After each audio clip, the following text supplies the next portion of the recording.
Opening the window, I cussed him and told him I'll go to the cops right now, but none of my words created any worry on his face.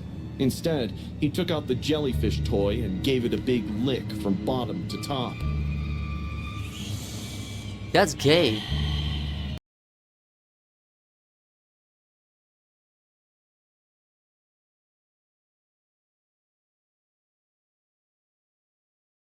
What's good, YouTube? Like your boys, back in the bathroom, welcome back to one known spooky scary Friday. Today, we're about to react to 3 true McDonald's horror stories anime by one known MRS character. The region which is gonna be in the description. Go check it out. We're about to get into it. Let's get it, boys. That was fast as fuck, I personally felt weird about clowns, but dressing up for Ronald McDonald's paid me well. Handling fake just knocking on, smiles y'all. and balloons all day to the kids, I barely got time to sit or even go to the washroom that night. Yep. So, when it was just 10 minutes before closing, and the restaurant had emptied, I quickly rushed to release myself. Once I came back, the cashier told me a woman was looking for me. I thought it would be just another parent waiting to pose their kid with a hideous-looking clown. I asked the cashier where the woman was pointing at the exit. A frail, middle-aged woman was standing outside. Get the graphics right, baby. What are we talking the about? McDonald's. She was looking at the sky with a smile on her face. I walked up to her and asked, ma'am, you were looking for me? No. She slowly looked down I'm and running. made eye contact. This job is not worth that much. A rush of discomfort flowed down my spine. I don't know why, but the woman's stare gave me the creeps. She blinked twice, then said, "My son, he wanted a photo with you. Where is He just loves Ronald." Ronald I looked McDonald? around awkwardly, That's actually his name. smiling. So where is he? Yeah, She thought for a second, then asked, Who? your son. Your son, ma'am. A pale sadness dawned at her. He's sick. Can you come with me? No. He's waiting for you. No. I felt bad for judging her too quick. What? Poor woman must have left the sick kid at home, promising a picture with me. No. Seeing me quiet, she spoke again. I'll pay you if you see my son and click a photo with him. How much? Any other time I would have done this for free, but at that moment, I too needed the money bad, so I happily agreed. I went back into the McDonald's, got my money from the manager, and started following the woman to her house. You got your On the way, bread too. I thought she would explain what's going on with her son, but surprisingly, the entire time, You're getting robbed. she didn't even mention the kid once. She just kept walking ahead of me, quietly. I guess she was already worried about her life, so I didn't bother with any more questions either. As we about to walked, get robbed. houses passed us. Streets that led to those houses went away, but we didn't stop. I wanted to ask her where we were going, but again, I hesitated. After walking for 15 minutes straight, woods? we left the suburbs and got onto a narrow, dusty road. What? I was getting really confused, so finally I asked her, "How far is your house?" She stopped suddenly, turned back, and looked at me like I had said something stupid. Why would I take it to my house? She said with confusion on her face. "To see your kid? You said your son..." She didn't let me finish. Oh no, my son is not at home. He is waiting for us at the cemetery. The nonchalant tone of her voice sent a shiver down my spine. What the hell is If you going don't on? run... Where is she taking me? I asked her why her son is at the cemetery, but she didn't reply anymore, just kept walking. A hint of shady business alerted my mind, but then I thought, don't run. I'm 6 foot tall, weighing 170 pounds. On the other hand, this woman is thin as a twig. What harm could she do me? Also, she said she's going to pay, so let's see what she's up to. We did stop outside a cemetery. Pushing the rusty, creaking gate, she took me to a child's grave. That's when the truth hit me. Her son is already dead. Whoa. Pointing at an epitaph that read, "Our beloved Michael sleeps here in peace." Go ahead. Tell him a joke. He will laugh. Her wide, with dawn-like eyes fixed on me, was waiting for me to follow her instructions. No matter how creepy it was, I could fathom the underlying grief in her stare. I played along, not for the money, rather to provide some comfort to this mother grieving for her lost child. I told a lame joke, and for a second, the silence of the graveyard prevailed. And then I heard a chuckle of a child. No. It's right to say I was on the verge of having a heart attack when I heard the chuckle again. What the fuck? But then realized it was her. Eyeing at the grave, the woman was laughing like a kid. Hey. That's enough. Let's give me my money and let me go. This continued for probably a few seconds, but it felt like eternity. Standing in a What? graveyard with a deranged woman in front of her child's grave, there I was. Creepy-ass Ronald McDonald felt less scary at that moment. I couldn't play along anymore. I turned around and started walking. I didn't run, because if that woman chased me, I definitely would have had a heart attack. I walked faster and faster. Bro. She screamed from behind. Wait! Michael wants a picture with you! Wait! I could see her following me, but she was physically weak, hence couldn't match my pace. She kept pleading with me to come back, but I didn't. That was the last time I took the gig to dress as Ronald. I feared the woman would come again the next day, asking me to How go much back did to they pay the for grave that? of her dead son because every kid wanted to click picture with Ronald McDonald's. I didn't know they still have the costumes story too. Last week, my sister went on a business trip, leaving my nephew at my place. My nephew loves me because I have always been the fun I like the uncle graphic. for I him. like the graphic. There was no Come strict on, baby. bedtime Hey. or constant banning of fast foods at my place. We had a fun week, and on our last day together, we decided to go to McDonald's for burgers. When we Burgers. reached, the first thing that caught my mind was how busy the restaurant was. Yeah. I placed the order and picked up the food. Just then, my nephew pointed to a seat where a middle-aged man was also sitting. I didn't think much, and we sat down. There was a long-cut mark It's like, bro, like, what is y'all talking about? That on is his right cheek that appeared pretty fresh. Happy Meal, huh? Let's see what toys you got. Ricky looked at me with timid eyes, and I nodded at him. He showed his Minion toys to the man. The man took a keen interest in the toys, which gave me weird vibes. The man kept talking about how he loves McDonald's toys, because each one is unique.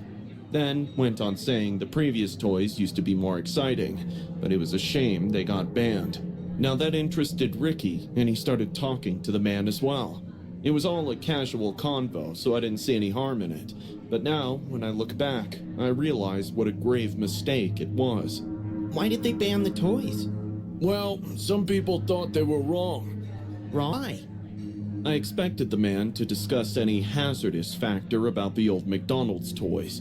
Still, instead, he put his hand into his whoa. pocket. Okay. I watched him struggling Yo, to take out what's something going from on? his pocket, which obviously had been stuck.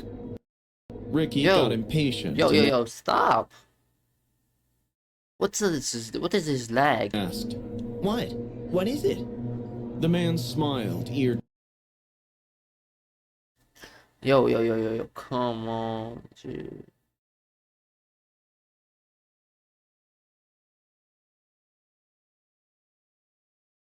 to ear, still struggling to get whatever it was in his pocket. I was curious too at this point. Then, I heard a crushing sound of a paper bag.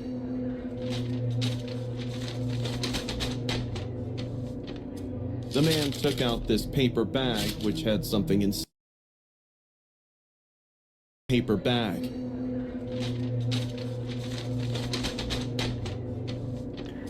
The man took out this paper bag, which had something inside.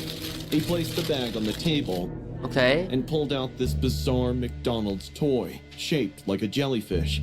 Its droopy tentacles, human-like face, and oddly fixed grin Heck, violated that's the not lines McDonald's between toy. kids' meal fun and explicit intent. What? Its translucent dome head only added to the alien horror, making it weirdly memorable and slightly disturbing. Isn't it amazing? Look how big it is. Touch it. Touch No. it to feel its hard surface. No. Now here I had to put a stop. The implication of the toy and the man's sarcastically chosen words made me understand his evil intention. This guy is sick. My face turned red in embarrassment, and in a low but strict voice I said, "Excuse me, I don't think you should talk to my kid like that." His eyes, which were fixated on Ricky for the last Stepping few up. minutes, shifted to me. Kids Okay. love toys. I'm just telling him to touch it once. No, What's we're wrong good. with that? He doesn't need to touch anything that you've been in contact with. No, you better leave this place or I'm gonna make you. Really? He leaned slightly closer to my face and said, Get up. "What are you gonna do? Ban me from McDonald's?" I was on the verge to beat the crap out of him, but he got up and left. Yeah, that's what your jazz kid. The fuck is you doing? Meditating, bitch? What the fuck? You crazy asshole. I'm sorry. That guy gave me the creeps, Uncle Ted. I'm sorry. I want no Me smoke. too. Let's go home. Stop. We'll eat in the car. Yep. I was fuming with rage. On our way to the exit, I informed the McDonald's employee about the guy, but she brushed it off, saying creeps are all over the world. We got in the car and were about to drive away when That's suddenly him. a big hand stomped on my window. Oh, It you, was him, you're again. tripping. Ricky screamed in terror. Without opening the window, I cussed him and told him I'll go to the cops right now, but none of my words created any worry on his face. Instead, he took out the jellyfish toy and gave it a big lick from bottom to top. That's gay. That's nasty as fuck. What the fuck is I wrong with you, wanted to get freaky down asshole? and slap him as hard as I could, but Ricky was already crying, so I had to drive home. The poor kid barely slept that night. What the The fuck next was morning, that? when I dropped him off at the airport, Freaky he was asshole. constantly looking around with fear in his eyes. I knew what he was thinking, but I didn't bring up the man again. Once he got home safely to my sister, I called her and told her everything. I even reported the guy to the cops, but Yeah. since he didn't do anything physically harmful to us, Yeah, there's the nothing you cops can said do. they couldn't arrest him. Yeah, there's I nothing you really can do. hope that pervert trips and falls into a manhole, because Damn. people like him are nothing but filth to society. That's okay. That shit. Maybe it's misunderstood. It was a They were- boring Saturday not night, and there. my parents went to visit my Oh, there. grandma. Oh, no. I was randomly scrolling through Netflix when Susie invited me to grab a bite at Netflix and McDonald's with her little brother. children. I called my mom and told her about this sudden plan. Even though she said yes, I could spot the worry in her voice for going out after dark. That I was 16, and at that age, we hardly listened to our parents. I listen I to my thought parents she was all the worrying time. for nothing because the restaurant was just 2 blocks away, and I always carried Mace in my bag. Mace? Putting some music in my ears, I peacefully walked to the restaurant. It was only 7 p.m., so the place was flooding with customers. Susie waved at me from a table in the corner, and I Okay, smiled Susie. at her. We laughed, we joked, and we gossiped with every bite of our burgers. I ate a little too much fries, which didn't leave space for the entire Big Mac to fit in. Just when I was thinking of wrapping it up and take home for a midnight snack, a filthy-looking homeless guy approached our table. Bro, it's like... "If you're not gonna eat it, can I have it?" No. His voice sounded broken, Oh like my he had a gosh. years-old cough stuck in his larynx. He took out a dirty, muddy hand from his pocket and stretched it in my direction, David hoping told I would you- hand him my food. Bro, Sorry, but I'm gonna eat it later. His face turned sad. Get as he your said hands those off my lines. shit, bro. His eyes sunk deep with pleading, but I oh stuck to my my god, are decision. you a kid? Susie suggested to buy him some food, but I stopped her. Why don't you get a job so you can buy food for yourself? I said this out loud Clock to this catch the shit. attention of the security. I also exaggerated a lie when they asked us if he was bothering us. In the Yep. next 2 minutes, he was thrown out of the store. Damn. They pushed him so hard that he fell on the pavement and broke his tooth. Damn. I was happy that he's gone, but Susie told me I was too harsh on him. We chilled out there for an hour more, and then got up to go home. Susie asked me to wait so her dad could drop me home, but my mom had called me thrice already. I said I'll walk home. Saying our goodbyes, I started I'm heading running home. home. Putting my earbuds back on, Nope. I started on the empty streets. Headlights of passing cars accompanied me through the night, when suddenly, someone threw a rock at me. It hit my head so hard that I felt I would faint. I grabbed a tree on the sidewalk and touched the back of my head, felt a swollen bump. I groaned in pain and looked around to see who threw it. Turning around, I saw a familiar face. It was the homeless guy from MacD. He was hunched on the sidewalk just a few inches away. A mix of anger What and you want, hatred bitch? Get a illuminated job. his You face got. under the You can neon walk. You can street do lights. everything. Before the sense of fight or flight could kick in, he sprinted towards me, grabbed me by the shoulders, and started shaking me violently. Help! Help! I screamed. My face was covered in my tears and sweat, but there was hardly anyone to hear my cry. I felt I was gonna vomit when he stopped. Still grabbing my shoulders, he brought his face closer and screamed at me, opening his mouth. His bad breath mixed with his spit spray printed my face. Blood was oozing from his broken tooth. What? I'm sorry. Let me go, please. He then pushed me on the sidewalk, making me lose my balance and fall on my back. I forgot about the Mac. I forgot I could fight. Like a tiny bug trying its best to set free from a spider web, I almost crawled back on my hands. The guy just stood there, watching me go through all the emotions before I got up and started running. I could hear his laughter echoing in the night.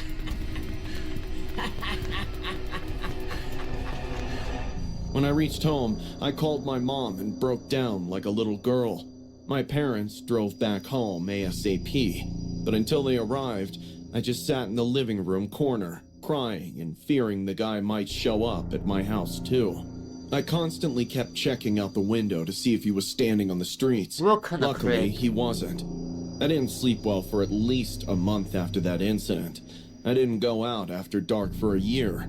Now, when I look back to the situation and think about it, I realize I did wrong the poor guy. All he asked for was food, and I denied him quite rudely. I'm 30 years old now. Until today, whenever I come across a homeless person, I offer them some money as my repentance homeless person food, money. I do that a lot. And sometimes I give him my food, even when I was going. I was like, I'm not telling you. I'm not sure. I was going home. I was giving people my food, this, that, and the third. So it's good to help out homeless people. Even sometimes I was buying up pizzas, giving them to them. I was doing a lot of shit. So I feel like she could give her food to him and buy another one. She was a little bit harsh, but still, I don't know. I'm gonna see y'all boys in the next one. Hope you enjoy some. Peace.